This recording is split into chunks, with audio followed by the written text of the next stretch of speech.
नमस्कार साथियों। आज उत्तर प्रदेश की एक बहुत खास न्यूज आप सभी लोगों के लिए मैं लेकर आ चुका हूं, क्योंकि उत्तर प्रदेश के मुख्यमंत्री हमारे श्री माननीय योगी आदित्यनाथ जी ने उत्तर प्रदेश के पूर्व मुख्यमंत्री हेमवती नंदन बहुगुणा जी को एक तरीके से सच्ची श्रद्धांजलि दी है।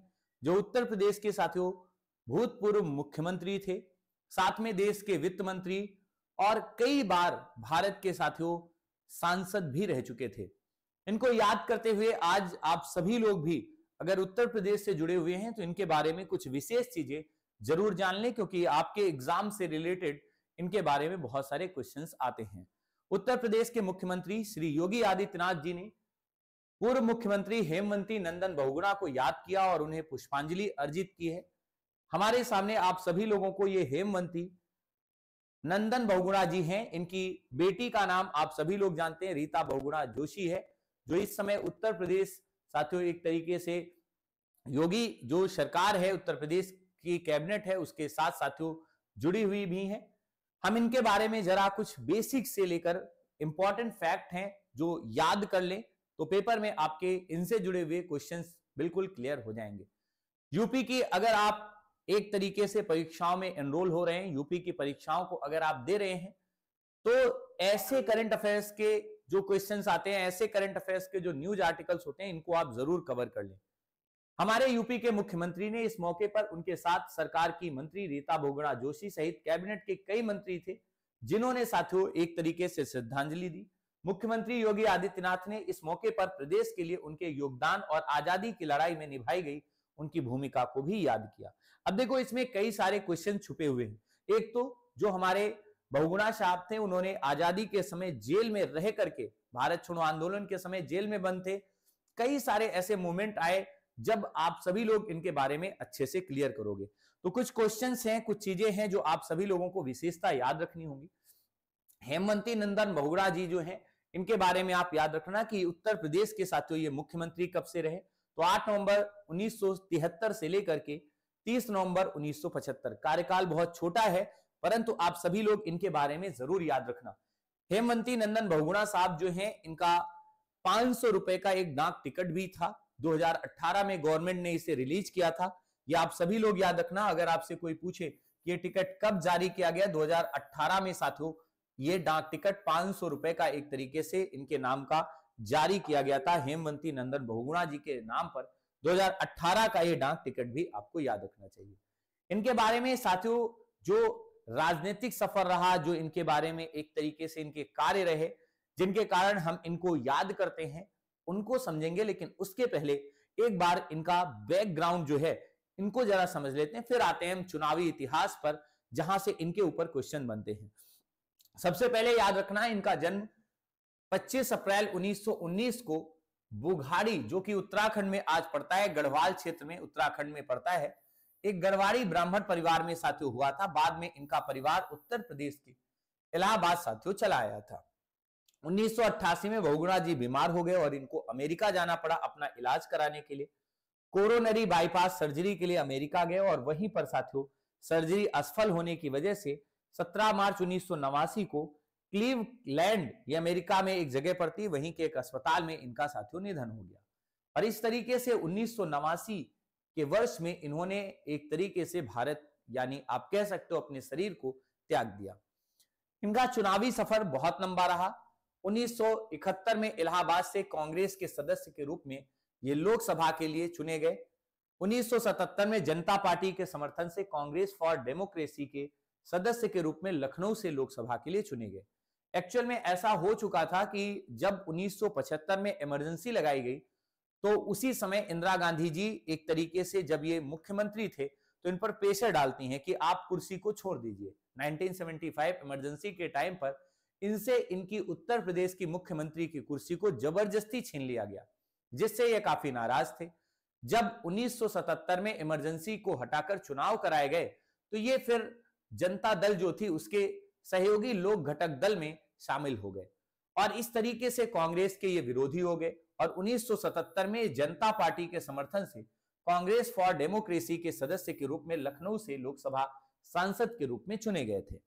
1980 में गढ़वाल से कांग्रेस के सदस्य के रूप में लोकसभा के लिए चुने गए, लेकिन जल्द ही कांग्रेस और लोकसभा इन्होंने दोनों छोड़ दी। उपचुनाव हुआ 1982 में, गढ़वाल से लोकसभा के लिए फिर चुने गए और अपने कांग्रेस प्रतिनिधि को इन्होंने हरा दिया था।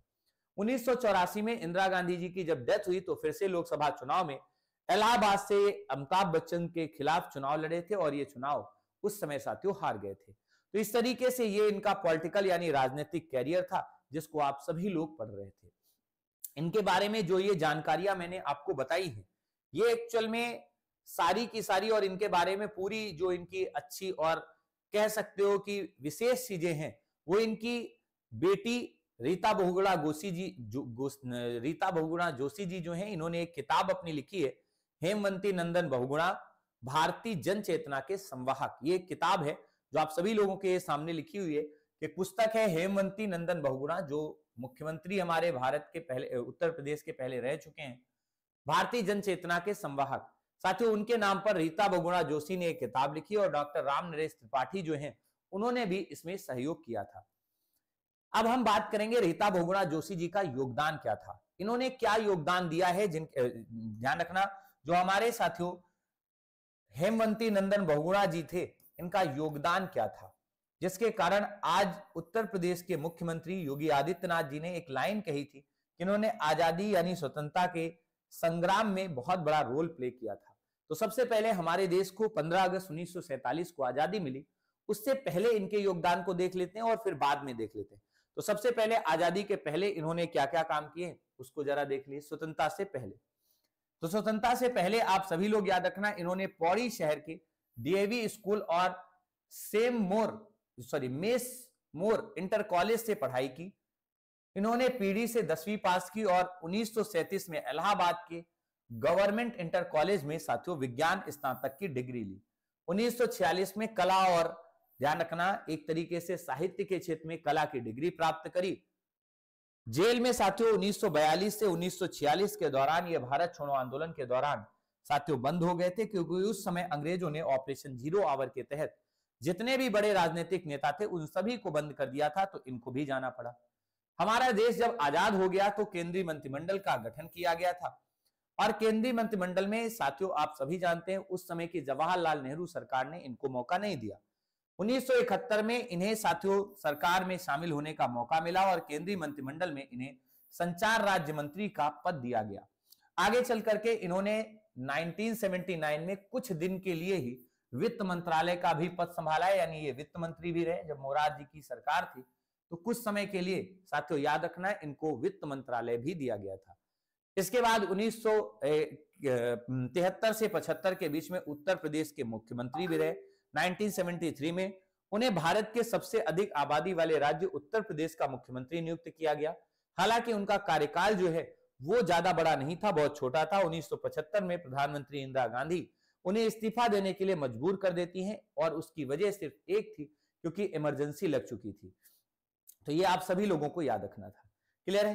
तो इस तरीके से हमारे उत्तर प्रदेश के साथियों भूतपूर्व मुख्यमंत्री माननीय श्री साथियों बहुगुणा जी एक तरीके से भले ही हमारे बीच में ना हो, लेकिन उनके द्वारा किए गए कार्य और उनके द्वारा साथियों जो देश को, देश की राजनीति को दिया गया योगदान है वो सदैव अमर रहेगा, सदैव अटल रहेगा। हम सभी उनके इस अमूल्य योगदान को कभी साथियों नहीं भुला सकते हैं। आज उनकी साथियों एक तरीके से कह सकते हो हम लोग बनाई गई एक तरीके से विचारधारा पर, उनकी आइडियोलॉजी पर चल रहे हैं और कोशिश कर रहे हैं कि आने वाला जो भविष्य हो वो ऐसे साथियों महान नेताओं को याद करते हुए, उनके विचारों पर चलते हुए देश की राजनीति जो है वो कुछ अच्छे कदम जरूर एक तरीके से और उठाएगी।